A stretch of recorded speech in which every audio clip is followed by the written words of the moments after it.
আজি সদৌ অসম ছাত্ৰ সন্থাৰ প্ৰকল্পৰ প্ৰত্যাশা 2.0 পৰীক্ষা গুৱাহাটী বেতকুছি স্থিত ৰয়েল গ্লোবেল বিশ্ববিদ্যালয়ত অনুষ্ঠিত হৈছে বাছনি পৰীক্ষা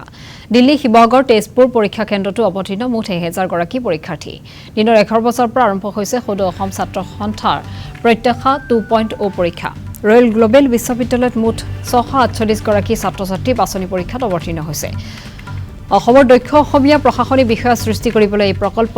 আসুৰ উল্লেখ্য যে প্ৰকল্প প্ৰত্যাশা 2.0 জৰিয়তে কেন্দ্ৰীয় লোকসেৱা আয়োগৰ অসামৰিক সেৱাৰ পৰীক্ষাৰ পূৰ্ণকালীন প্ৰশিক্ষণৰ বাবে অসমৰ 26 গৰাকী আৰু উত্তৰ পূবৰ বাকী ৰাজ্যৰ পৰা 14 গৰাকী অৰ্থাৎ মুঠ 40 গৰাকী পৰীক্ষাৰ্থীক প্ৰেৰণ কৰা হৈছে দিল্লীলৈ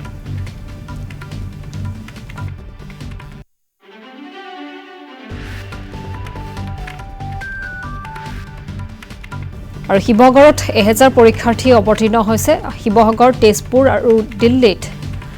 ইতিমধ্যে উল্লেখ কৰিছো এই পৰীক্ষা বাছনি পৰীক্ষা আৰম্ভ হৈছে আৰু গুৱাহাটীৰ বেতকুছিস্থিত ৰয়েল গ্লোবেল বিশ্ববিদ্যালয়তো অনুষ্ঠিত হৈছে এই বাছনি পৰীক্ষা উল্লেখ কৰিছো মুঠ 1000 গৰাকী পৰীক্ষাৰ্থী অৱতীৰ্ণ হৈছে আমি এই মুহূৰ্তত শিৱসাগৰৰ দৃশ্যাংশ দেখুৱাইছো দিনৰ 11 বজাৰ পৰা আৰম্ভ হৈছে সদৌ অসম ছাত্ৰ সন্থাৰ প্ৰত্যাশা 2.0 পৰীক্ষা অসম ছাত্ৰ সন্থাৰ সপোনৰ প্ৰকল্পৰ প্ৰত্যাশা এই প্ৰত্যাশা প্ৰকল্পৰ অধীনত আমি অসমৰ পৰা 26 গৰাকী আৰু উত্তৰ পূবৰ আন 7খন ৰাজ্যৰ পৰা 2 গৰাকীকৈ সৰ্বমুঠ 40 গৰাকী ছাত্ৰ-ছাত্ৰীক বিগত বৰ্ষৰ পৰা নতুন দিল্লীত আমি প্ৰশিক্ষণৰ বাবে প্ৰেৰণ কৰিছো যাতে ইউপিএছচিৰ পৰীক্ষাত তেওঁলোকে অৱতীৰ্ণ হ'ব পাৰে অৱতীৰ্ণ হৈ সফলতা অৰ্জনেৰে সৈতে ভাৰতবৰ্ষৰ প্ৰশাসনিক ব্যৱস্থাত আমোলাতান্ত্ৰিক প্ৰক্ৰিয়াটোৰ যি গুৰুত্ব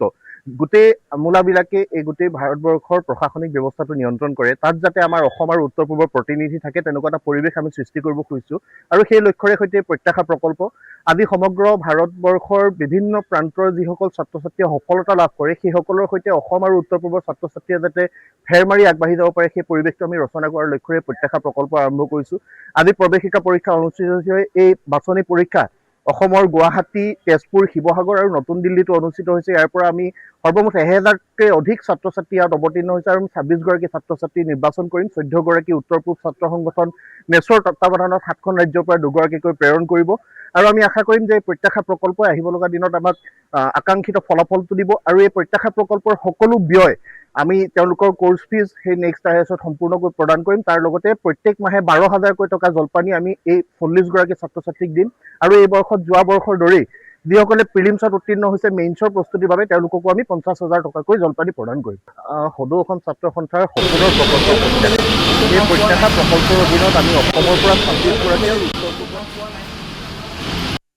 মুঠ 40 গৰাকী ছাত্ৰ-ছাত্ৰীক বিগত বৰ্ষৰ পৰা নতুন দিল্লীত আমি প্ৰশিক্ষণৰ বাবে প্ৰেৰণ কৰিছো যাতে ইউপিএছচিৰ পৰীক্ষাত তেওঁলোকে অৱতীৰ্ণ হ'ব পাৰে অৱতীৰ্ণ হৈ সফলতা অৰ্জনেৰে সৈতে ভাৰতবৰ্ষৰ প্ৰশাসনিক ব্যৱস্থাত আমোলাতান্ত্ৰিক প্ৰক্ৰিয়াটোৰ যি গুৰুত্ব পাইলট প্ৰজেক্ট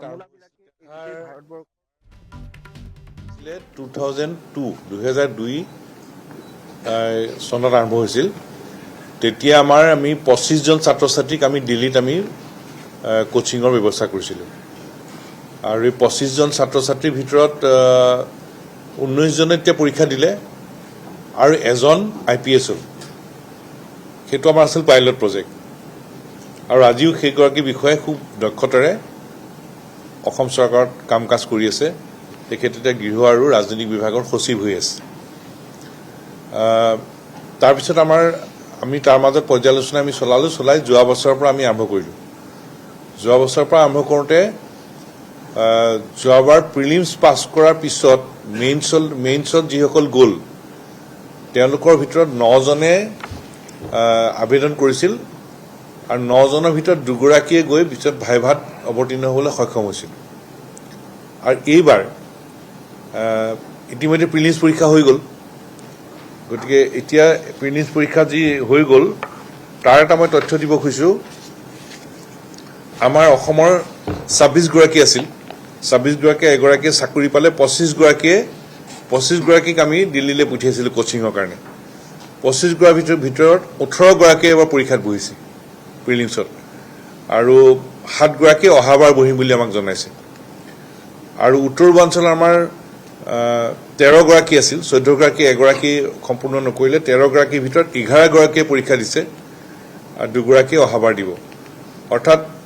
এইবাৰ প্ৰিলিমছ পৰীক্ষা হৈ গ'ল অসমৰ 25 গৰাকীৰ ভিতৰত